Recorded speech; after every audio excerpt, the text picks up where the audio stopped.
Assalamualaikum warahmatullahi wabarakatuh. Bertemu lagi dengan kami, kelompok pertama dari mata kuliah Ekonomi Manajerial, di mana kelompok kami terdiri dari 3 orang, yaitu dengan saya sendiri, Nur Faiza, dan ada Kak Yuna dan Kak Suli, di mana kami berkesempatan pada hari ini untuk mempresentasikan terkait materi optimisasi. Baik, langsung saja kita mulai untuk materi optimisasi. Optimisasi ekonomi ini merupakan suatu proses untuk mencapai hasil yang ideal atau optimal dalam perekonomian, khususnya perusahaan atau nilai efektivitas yang dapat dicapai di dalam optimisasi ekonomi. Kami juga akan menerangkan terkait bagaimana memaksimalkan nilai perusahaan. Kemudian yang kedua, metode penyajian hubungan ekonomi. Kemudian yang ketiga, hubungan nilai ekonomi, yaitu merangkum nilai total, nilai rata-rata, dan nilai marginal. Kemudian yang terakhir adalah diferensiasi sebagai alat pembuat keputusan. Baik, untuk memaksimisasi nilai perusahaan dalam ekonomi manajerial, tujuan pokok manajemen adalah memaksimalkan nilai perusahaan. Memaksimalkan nilai perusahaan mencakup faktor-faktor penentu penerimaan, pembiayaan, dan di tingkat diskonto atau discount rate untuk setiap tahun pada masa yang akan mendatang. Penerimaan total atau kita bisa singkat dengan TR, suatu perusahaan secara langsung yang ditentukan oleh jumlah produk yang terjual dan harga jualnya. Ini berarti TR sama dengan P. P itu adalah harga produk dikali dengan Q itu adalah quantity. Untuk maksimisasi nilai perusahaan, yaitu langkah-langkahnya itu adalah menentukan tingkat yang optimal. Gimana untuk menentukan nilai yang optimal? Yang pertama, ada keputusan berkenaan dengan pemasaran produksi dan keuangan harus seperti halnya dengan keputusan-keputusan yang berhubungan dengan SDM atau sumber daya manusianya. Yang kedua, ada distribusi produk, di mana untuk pendistribusian produknya itu harus dioptimalkan juga dan efisien. Yang ketiga, ada juga yang digabungkan dalam suatu sistem yang terpadu di mana setiap tindakan akan mempengaruhi seluruh bagian perusahaan mulai dari atasan sampai dengan bawahan. Baik, selanjutnya terkait metode penyajian hubungan ekonomi akan dijelaskan oleh Kak Yuna. Untuk waktu dan tempat kami persilahkan. Oke, selanjutnya kita akan membahas metode penyajian hubungan ekonomi. Di sini ada cara yang paling mudah untuk mempelajari hubungan ekonomi dan memahami optimisasi ekonomi. Ada dua model, yang pertama model persamaan dan yang kedua adalah model tabel dan grafik. Model persamaan dan model tabel grafik, di mana dua cara ini atau dua model ini cara yang paling mudah untuk menelaah hubungan ekonomi dalam bentuk fungsional yang sangat berpengaruh pada dasar penilaian. Hubungan antara kuantitas atau I dan total pendapatan TR dapat diekspresikan sebagai berikut, di mana TR di sini sama dengan F kali Q atau TR sama dengan P kali Q. Jadi TR ini ditentukan oleh variabel independen, yaitu jumlah produk yang terjual atau kita sebut dengan Q. Persamaan tersebut hanya menunjukkan adanya hubungan fungsional, di mana TR sama dengan F kali Q ini hanya untuk menunjukkan adanya suatu hubungan yang fungsional. Namun pada dasarnya kita sering menggunakan TR sama dengan P kali Q, di mana P ini adalah harga jual setiap unit. Contohnya, misalkan harga produk yang bersifat konstan yaitu 1000 per unit, maka hubungan antara kuantitas yang terjual dengan total pendapatan secara tepat dapat dinyatakan dalam fungsi berikut. TR sama dengan 1000 kali Q. Kita lihat dalam model tabel di sini. Ketika kuantitasnya 10, maka total pendapatannya adalah 10.000.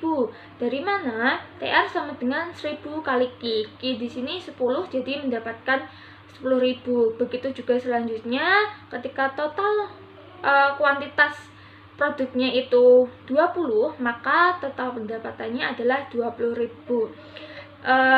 Bisa dijabarkan dalam bentuk grafik seperti yang ada di tabel, di mana total pendapatannya itu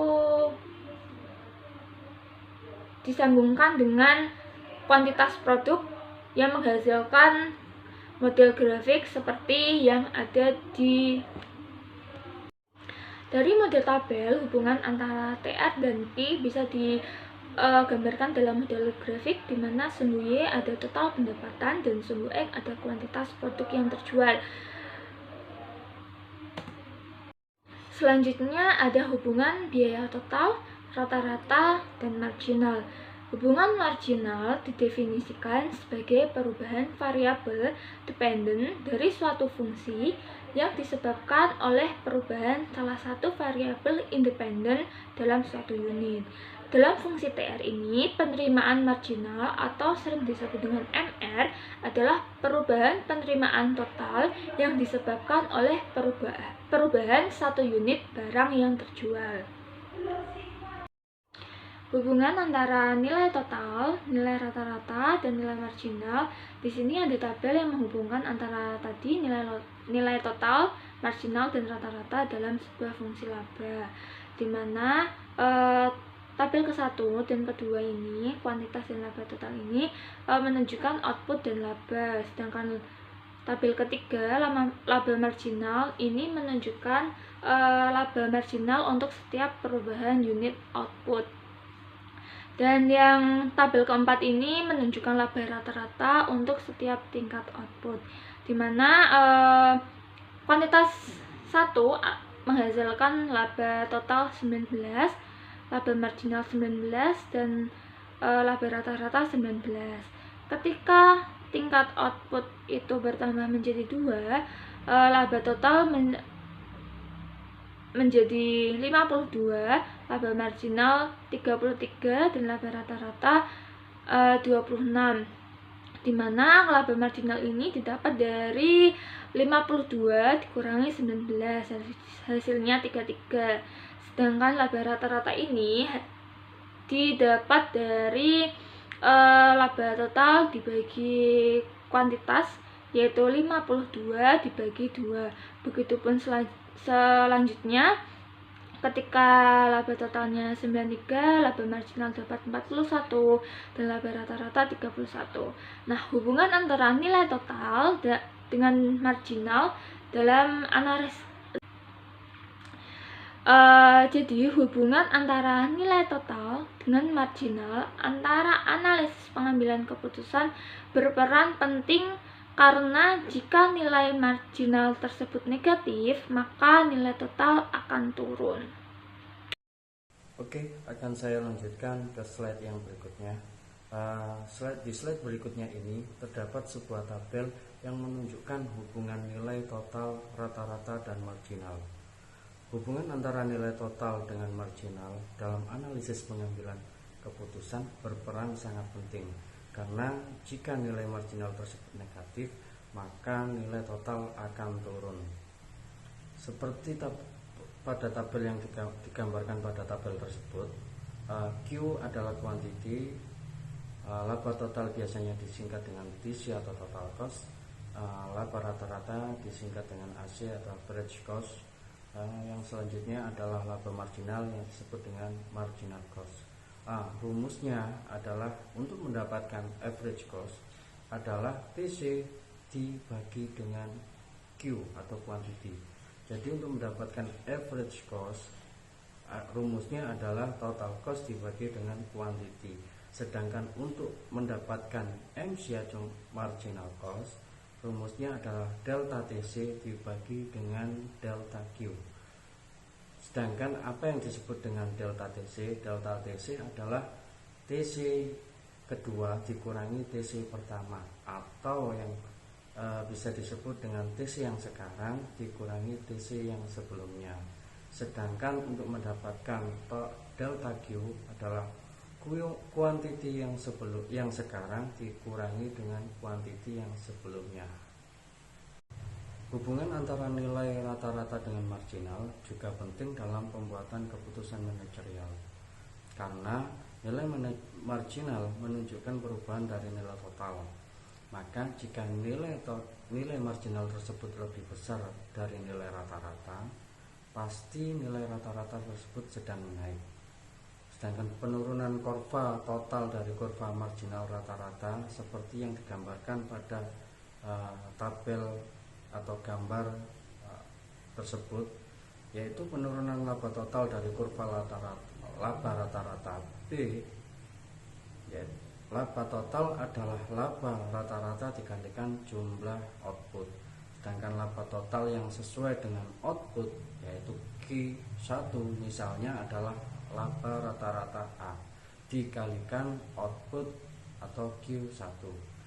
Dengan laba total tersebut sama dengan luas bidang segi 4 yang disebut OABQ1. Selanjutnya, menentukan maksimum atau minimum dengan kalkulus. Optimisasi seringkali diperlukan untuk menemukan nilai maksimum atau minimum suatu fungsi. Misalnya, suatu perusahaan memaksimumkan penerimaan tetapi meminimumkan biaya produksi untuk suatu fungsi agar mencapai maksimum atau minimum. Turunan dari fungsi tersebut harus nol. Secara geometris, hal ini berhubungan dengan titik di mana kurvanya mempunyai kemiringan nol.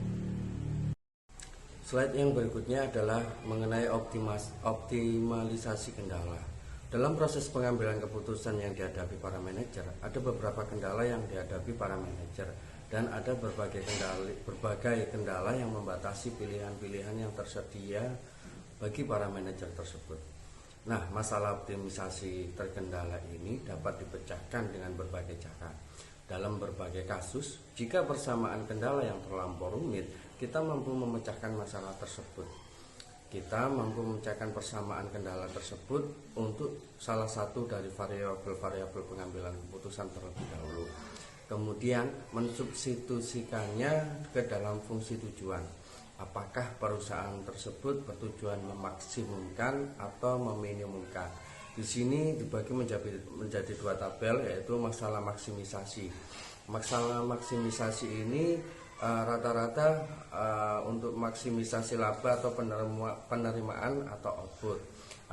Ini kendalanya tunduk kepada ataupun yang dimaksud tunduk kepada adalah tergantung kepada kendala sumber daya. Apakah sumber dayanya itu mampu untuk memberikan output yang terbaik. Dan untuk mengenai masalah minimisasi, itu tergantung kepada minimisasi. Yang dimaksud adalah minimisasi biaya.